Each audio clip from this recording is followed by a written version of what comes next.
Hello again, and welcome, World Clan members, as well as potential followers and members to Jetman 11. This is my stream. Today I'm going to show you how to solo the Abyss, the very first part of Crota on normal. Also, feel free to comment. Let me know if you have any questions. I'll be glad to answer them anytime I can, and I will try to cover a lot of the highlight points during the process of this. Pardon me. Alright, first of all, I'm going to show you how to properly set up your hunter. Okay, use Blade Dancer class. First two parts, not really that important, but what the hell. I have mine set for the Flux Grenade. I kind of love that one. And the higher jump. Just because when you get later on in the raid, you're kind of going to need that higher jump. But, your prerogative, your choice, what do I care? Alright, Arc Blade. I always have it set for vanish for this part, just in case I get into trouble, and I have to vanish. It makes life easy. Escape Artist. Again, if I have to vanish, simply melee, go invisible. Also, duly noted, you will need this if you plan on running the sword, or attempting to run the sword on Crota. These last parts are simply for agility purposes only, with the exception of Shadowjack. Shadowjack is very important because it allows your invisibility effects to last longer, so you can make it further in the lamps, still be invisible, and avoid all those nasty thralls. And those two knights tend to like to sneak up on you. Also, I have it set for Path Forgotten and Way of the Drifter. This right here, Stalker, that's another one that's important that you have set, because this allows you to go invisible when you're crouching. If you're trying to avoid that nasty ogre, hey, crouch up on that rock I'm going to show you later on. You can go invisible. It's always fun in games, man. Always fun in games. Mighty Multi-Tool. I highly suggest you run Mighty Multi-Tool. This is how I have mine set up. Lightweight perk. Obviously the multiple perk. Not only does it let you fire the gun faster, which I love, it also increases your movement speed on top of the lightweight perk. So not only do you have the lightweight perk, you also have the multi-tool perk. So you get that much faster movement. You don't believe me? Then don't believe me. Your problem, not my problem. Don't touch me gloves. Again, not required, but if you have them, use them. They make this part a hell of a lot easier and make life a lot more grander. Alright, we got all that set out, got all the business in, and let's go have some fun and play around with Crota. Get this loaded up here.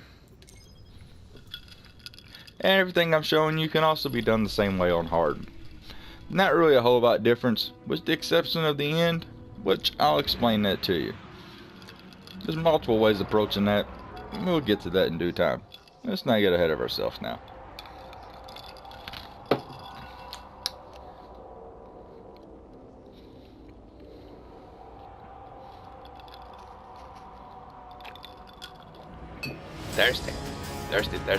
Thirsty. And pardon me for that. Alright, loading up here. And see, I had to go and say something. Alright, well, let's do this.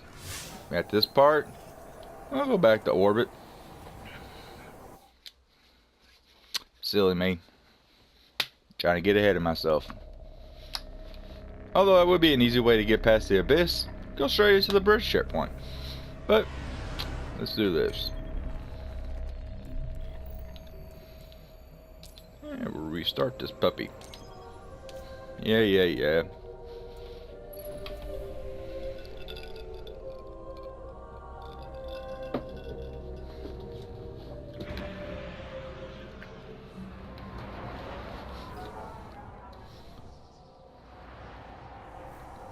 Also note, I run Black Hammer and Hunker Crota along with my multi-tool. Black Hammer, well, white nail perk, highly useful, highly fun to use.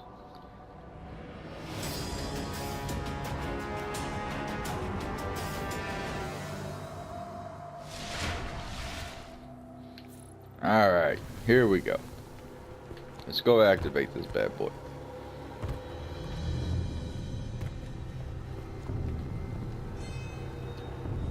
And get a little dancing going on here. have some fun with it. After all, running a raid, might as well have fun. It is a video game after all, you know.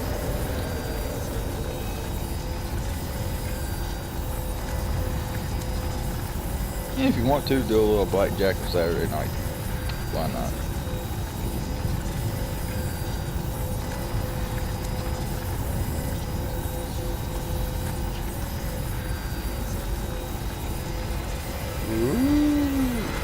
Alright. Now that we've done our little circly and our little dancy, let's get down to business here. I'll fall down the little hole and get a little motion sickness as you're watching all this stuff flutter by.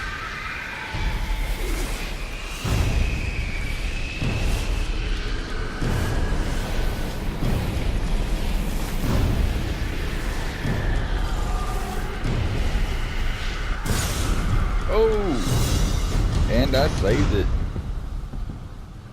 Barely, but I did. Nonetheless. Alright, first part. Let's crouch, go invisible. And take off a run. You might have to do a little juking and jiving here. Yeah, you got the little thralls. They like to pop out of nowhere on you. And we're going to take a little shortcut here.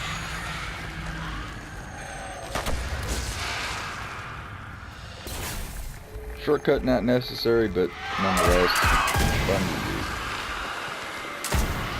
You know, these thralls are kind of stupid, so they think you're going the normal way. And avoid that little hole there. Come on over to the next lamp.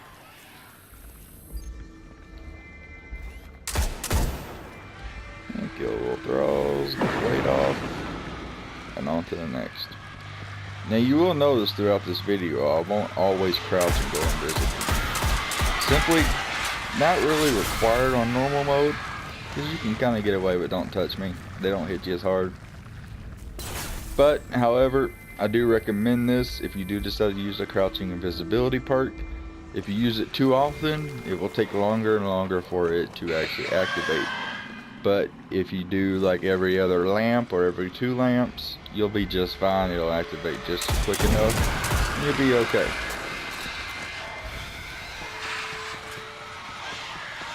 So that's another alternative to using the don't touch me's. Your choice. You got them. I'd use the don't touch me's. Make life easy. I'll kill those little weedies right there.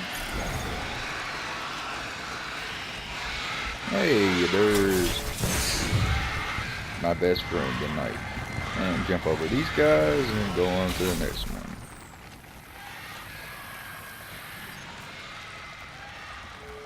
Turn around.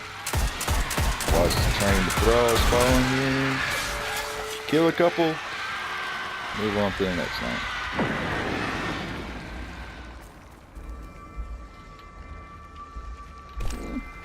You'll notice when you get through most of these lamps towards the end, you won't tend to have as many following you.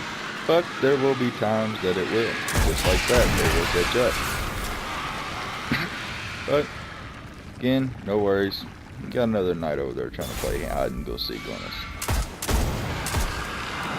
Alright, get that weight off. Run past him. Like this corner, avoid those hoes. Get up top here. Turn around. Get a couple throw. Get the weight off. And move on to the next. Some people go for the other lamp. I personally think it's best to just go here. Get the weight off of you. Get a couple of these. And run. Grab this corner. Jump up here. And then I just pull out my black hammer and wait on that nasty old ogre. Now, the difference with this being on hard mode, the ogre is a hollowed ogre. He will take a lot more damage. I highly suggest using a rocket launcher on him versus black hammer, because you cannot stun him. As you were on normal, you can get your little loop chain going and stun him, and he won't attack you. But hard mode, not as easy.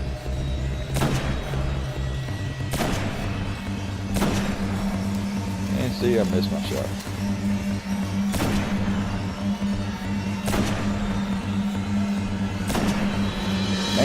get the broadside of a barn right now.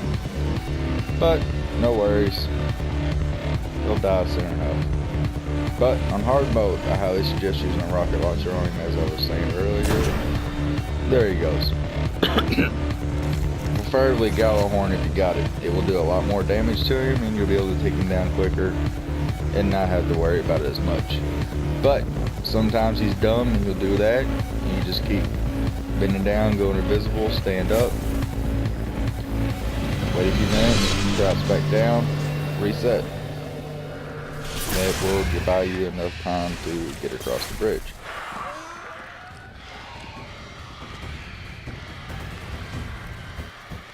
Turn around, look at all the dumb thrall that are following behind me, and they can't catch me. They just too slow, Jack. They're too slow.